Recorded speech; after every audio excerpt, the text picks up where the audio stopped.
작년은 정말로 다사다난했던 그런 한 해였습니다만, 누군가가 2024년도에 어떤 일이 있었는지를 날짜별로 이렇게 정리한 글이 있었어요. 그래서 그 글을 읽어봤더니 1월 1일에 평창해양 가스 충전소가 폭발을 했더라고요.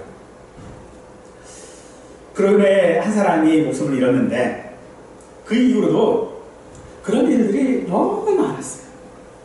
마지막으로 대통령의 계엄 선포와 또 무안에서의 항공기 사고, 그리고 12월 또 31일 마지막 날에는 한 시장에 차량이 돌진을 해서 또 한 사람이 목숨을 잃던 그런 일이 있었습니다.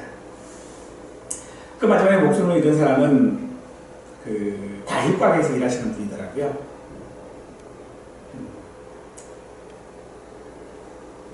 제 지인의 또 지인이기도 하고요.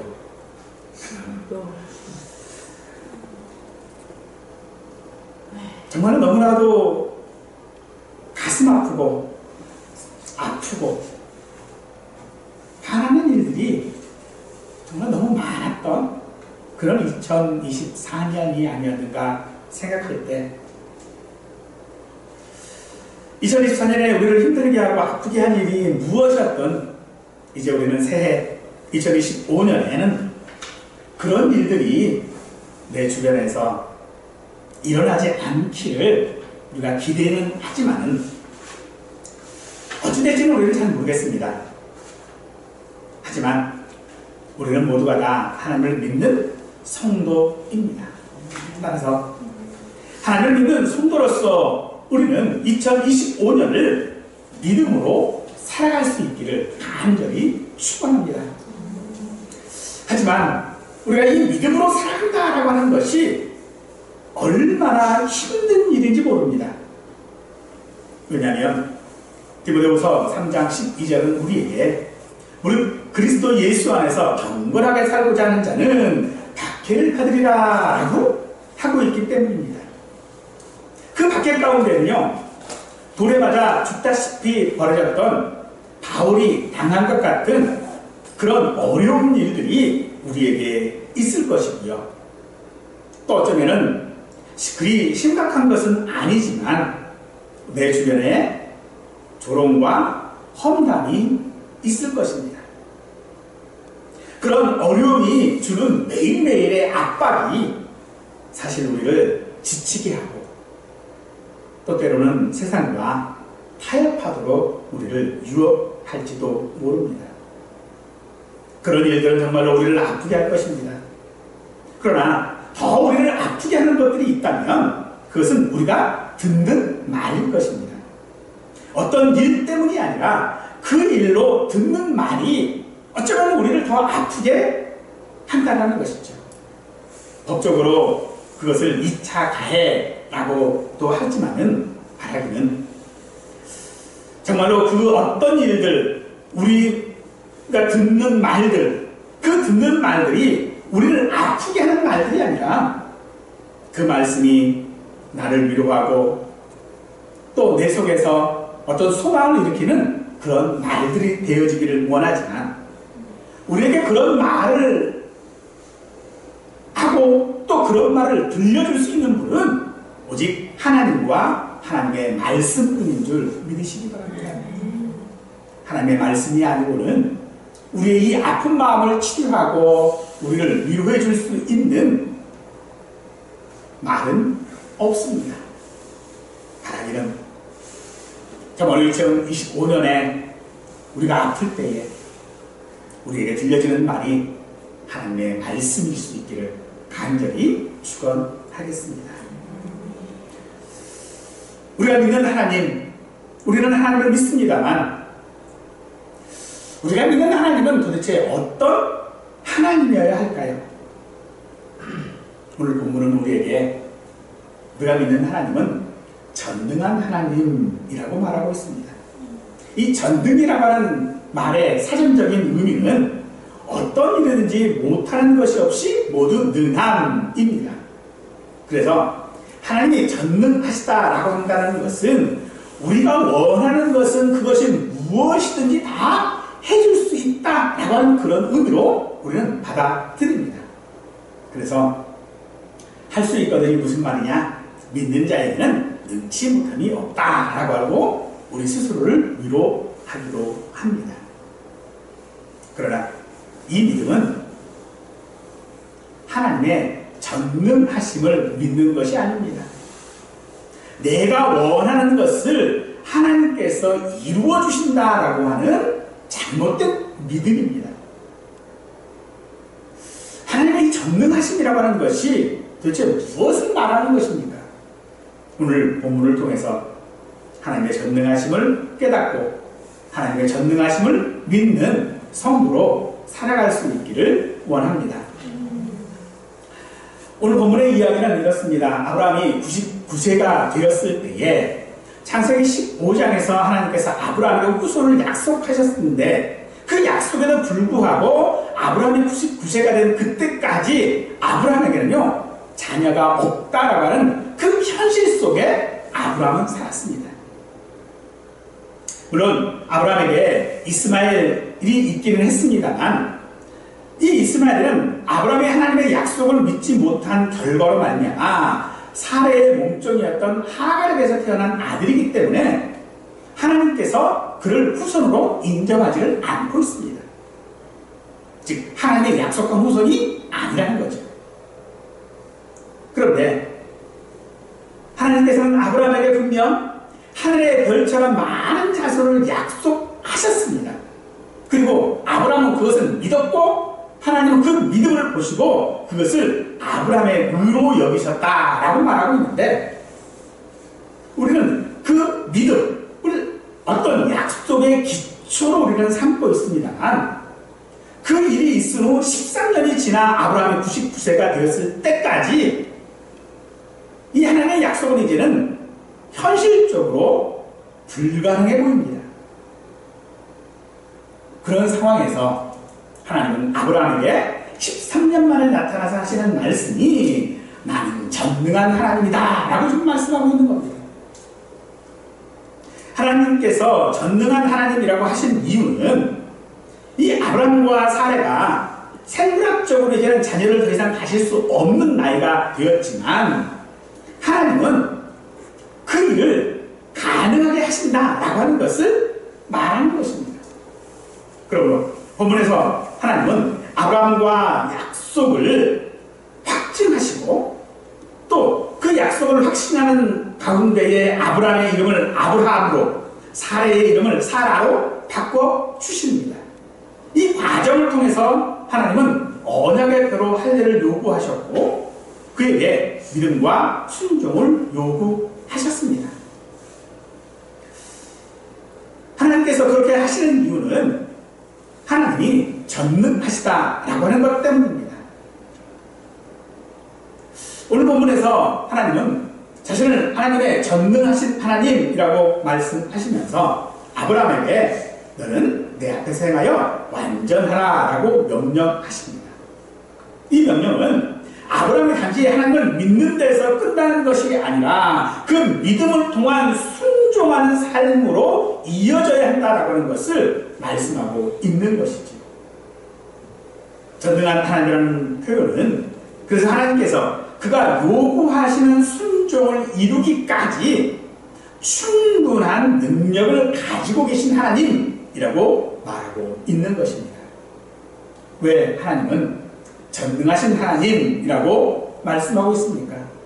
그것은 하나님께서 약속하셨던 그 약속이 이제 곧 현실이 될 것이라고 하는 것을 말씀하고 있는 것입니다.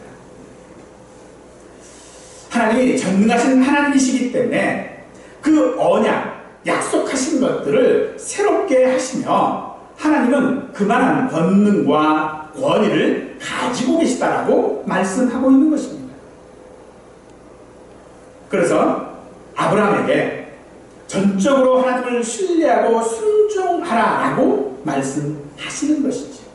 따라서 하나님께서 전능하신 하나님으로 자신을 계시한 것은 아브라함의 믿음을 실질적인 열매 맺는 과정 가운데서 하나님의 능력을 확인시키시고 그 그의 삶에서 순종과 헌신을 요구하기 위함이었던 것입니다. 그러므로 하나님이 단순히 전능하심이라고 말하는 것은 하나님의 능력을 자랑하시기 위함이 아니었습니다. 그것을 말씀하시는 것은 아브라함이 전능하신 하나님을 믿고 그 믿는 삶을 살라라고 요구하시는 것이겠죠. 그러면 사랑하는 성도 여러분, 우리도 하나님을 믿을 때에 하나님의 전능하심을 믿어야 할 터인데, 하나님을 전능하심을 믿는다라고 하는 것이 우리 삶에 어떤 의미를 가지는 것일까요?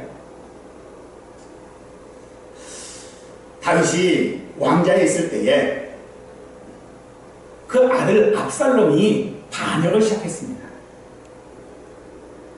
다윗은 압살롬의 반역을 피해 도망쳐야 했던 상황이 얼마나 심각했는지 우리는 너무나도 잘 알고 있습니다. 그런데 그 상황에서 기록한 시편이 하나가 있는데요. 그게 시편 3절입니다. 시편 3편인데 그 3편 5절 말씀 보니까 이렇게 해놓고 있어요. 내가 누워 자고 깨었으니 여호와께서 나를 붙드시노라. 압살롬은 왕위를 찬탈하기 위해 쿠데타를 일으켰고 한동안 그 쿠데타가 성공한 듯 보였습니다. 다윗이 당장의 위기에서 벗어나기는 했지만 과연 그 대적의 손아귀에서 벗어날 수 있었는지 참 비관적인 그런 상황이었다는 것입니다. 그런데 그 과정에서 다윗이 지금 고백하고 있는 말이 뭐냐면, 나는 지금 잘 자고 잘 먹고 있다.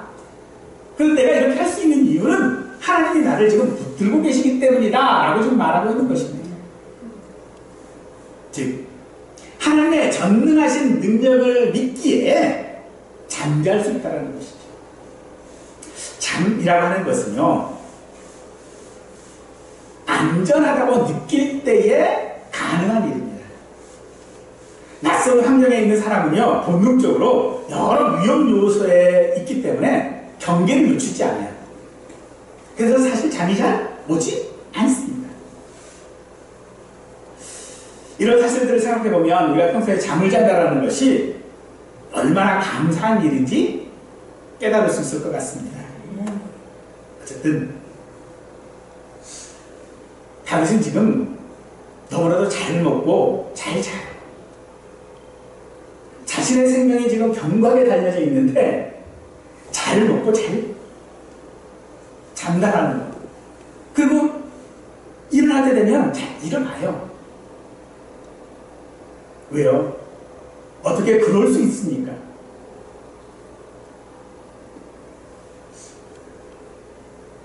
우리는 하나님의 전능하심이 없다면 이 땅에는 어떤 것도 존재하지 않으며 어떤 일도 일어나지 않습니다.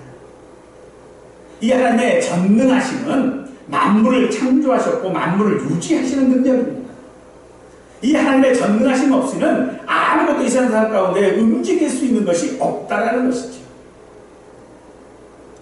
우리는 이것을 하나님의 섭리라고도 말합니다. 그러므로 하나님께서 세상에서 일어나는 모든 일을 섭리하신다는 이 사실은 곧 하나님이 전능하시다라고 하는 것을 충분히 말하고 있는 것이죠.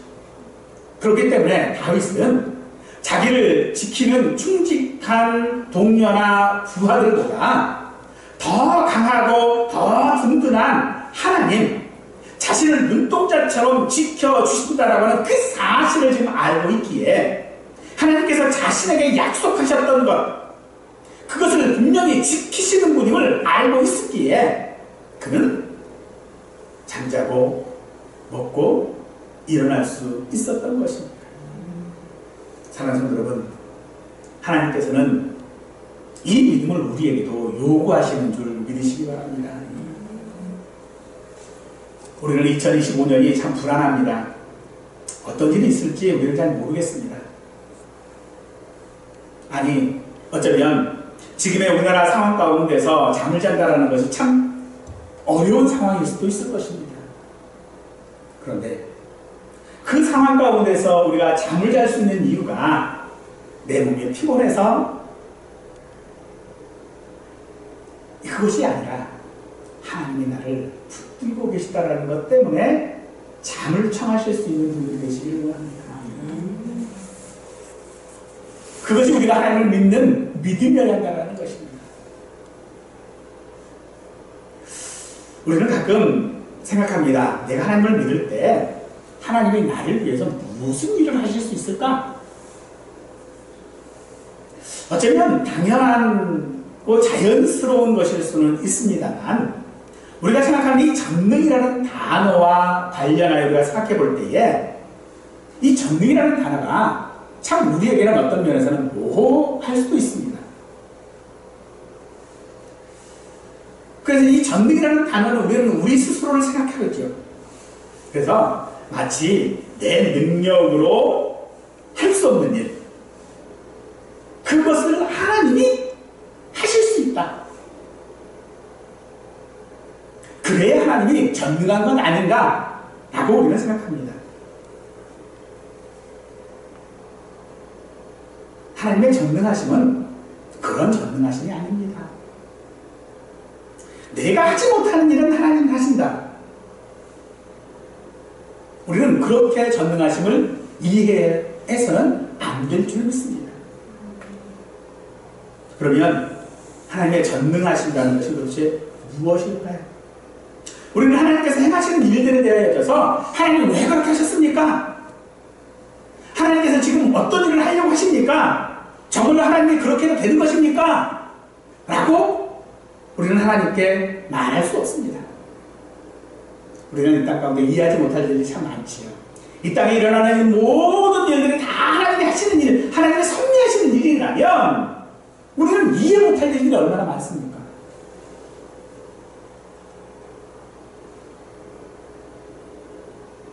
가깝게는 무안에서 일어난 항공기 사고를 보아도 그 안에는 온 가족들이 있었어요.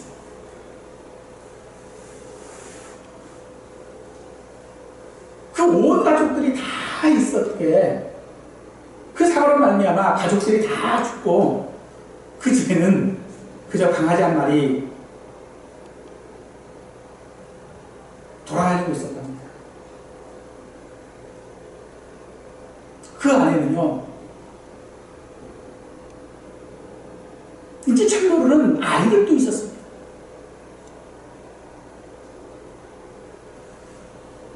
그 아이들이 순식간에 그렇게 허무하게 죽었다면 그 일이 하나님께서 섭리하신 일이라고, 왜 하나님이 그렇게 하셨느냐고 우리는 감히 하나님 앞에 물을 수 없습니다. 왜냐하면 하나님의 섭리는 하나님의 주권이기 때문입니다.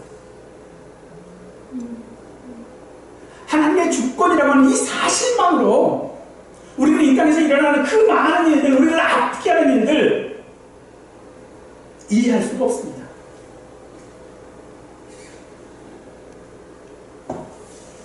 그러므로 전능하심이란 내가 원하는 일들을 하나님이 하실 수 있는 것이 아니라 하나님께서 이미 작정하시고 하나님이 섭리하시는 대로 그 모든 일들이 성취될 것이라고 하는 것을 우리에게 말하는 것입니다. 그런데 그 일들 가운데서 이루어지는 모든 그 일들 가운데 시편 121편 4절은 우리에게 이렇게 말씀하시죠. 이스라엘을 지키는 이는 졸지도 아니하시고 주무시지도 아니하신다 라고 말합니다. 이것이 우리가 이해할 수 없는 그 하나님의 전능하심 가운데서도 우리가 마음 놓고 쉴 수 있는 이유인 것입니다. 하나님은 이 땅의 모든 섭리 가운데, 이 땅의 모든 것 가운데 하나님은 나를 지키시는 분이신데, 지키실 때에 졸지도 아니하시고 주무시지도 아니하시고 지키신다는 것입니다. 그렇기 때문에 나는 마음 놓고 잠을 청할 수 있는 것입니다. 하나님은 지금 그 하나님의 그 전능하신 능력을 우리를 사랑하시고 우리를 구원하시고 세상 끝날까지 함께 지키시겠다고 하는 그 약속 가운데에 그 능력을 사용하시는 줄 믿으시기 바랍니다. 그래서 우리의 관점에서 보면 우리는 언제나 우리 관점에서 삼을 뿐만 아니라 하나님도 생각하고 하나님도 판단하는 경향이 우리에게는 늘 있습니다. 그래서 하나님도 어쩌면 우리와 유사한 그런 존재로 착각을 하기도 하지요. 하지만 하나님은 그 전능하심이라고 하는 것을 통하여져서 이 세상 그 무엇과도 비교할 수 없는 우리와는 완전히 다른 분이라고 말씀하시는 것입니다. 그러므로 하나님의 전능이라고 하는 이 단어를 우리 생각대로 생각하지 말아야 합니다. 우리는 하나님이 도대체 어떤 분이실까? 라고 질문할 때에 이사야는 우리에게 하나님은 그 무엇과도 그 누구와도 같지 않으신 분이라고 말씀하고 있습니다. 그래서 하나님께서 전능하신 하나님이라고 말씀하시는 것은 우리의 관점이나 생각이 아닌 하나님께서 우리에게 알기를 원하시는 방법으로 하나님의 전능하심을 우리는 믿어야 하는 것입니다. 그러면 하나님이 우리가 알기를 원하시는 것이 무엇입니까? 그것은 아브라함에게 너는 내 앞에서 행하여 완전하라 하신 요구인 것입니다. 즉 하나님이 전능하신 하나님이라고 하는 것을 내가 믿는다면 우리는 그 앞에서 행하여 완전해야 하는 것입니다. 이 말씀은 곧 하나님 앞에 우리의 순종과 충성을 요구하심으로 말미암아 그 앞에 담대하게 믿는 자로 살아가야 한다는 것입니다. 이것은 우리의 믿음이 단순한 특권에 그치지 않고 하나님께서 우리를 어떤 방법으로 인도하시던 그 섭리대로 따르는 삶을 살아가야 한다라고 하는 것을 우리에게 말씀하고 있다면 우리의 믿음은 관계의 시작이 되어질 수 있을 것이고 순종은 그 관계의 결과라고도 말할 수 있을 것입니다. 아브라함은 이 하나님의 말씀에 즉시로 순종하여 그 언약을 따라갔습니다. 하나님은 우리와의 관계, 즉 우리와의 약속, 우리에게 너는 내 앞에서 행하여 완전하라고 말씀하시는 것은 하나님께서 그렇게 해야 영광을 받고 그렇게 해서 우리가 하나님 앞에 필요한 어떤 것이 있는 것이 아니라 하나님이 우리를 사랑하시기 때문에 선물로 허락하신 것이라는 것입니다.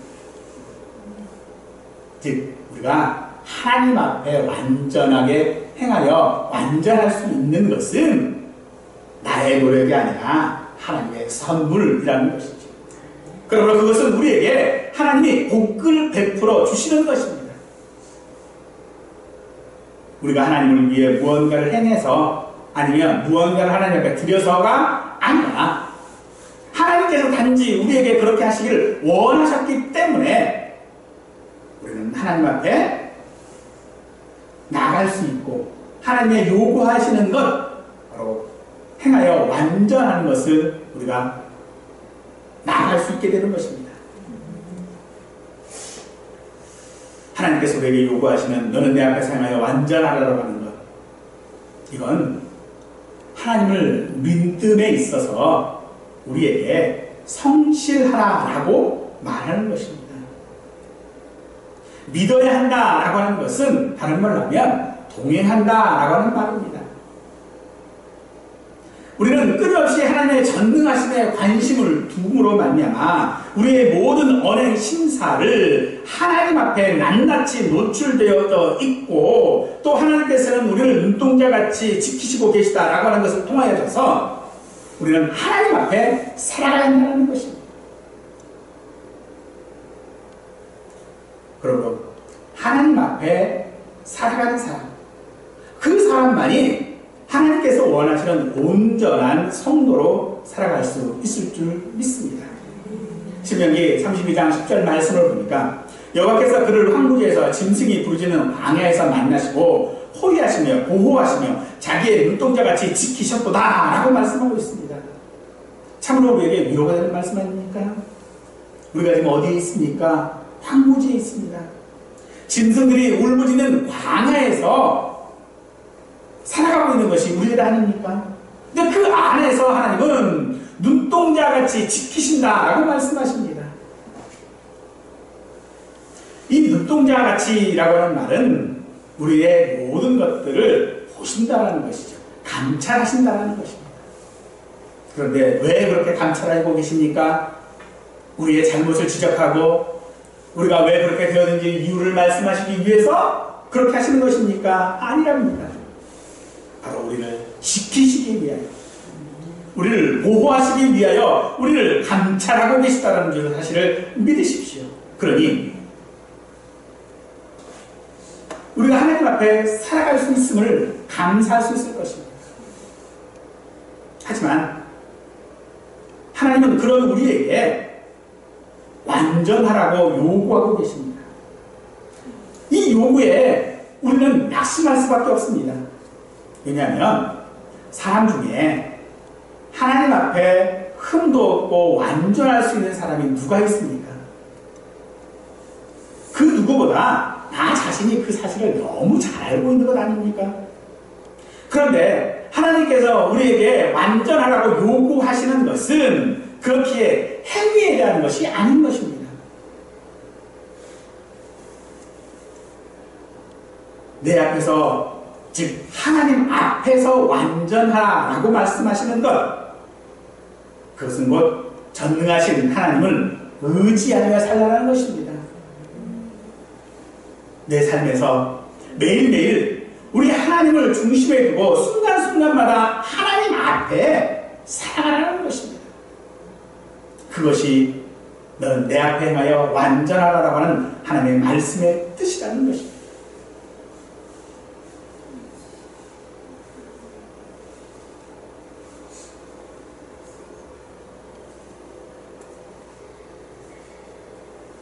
하나님께서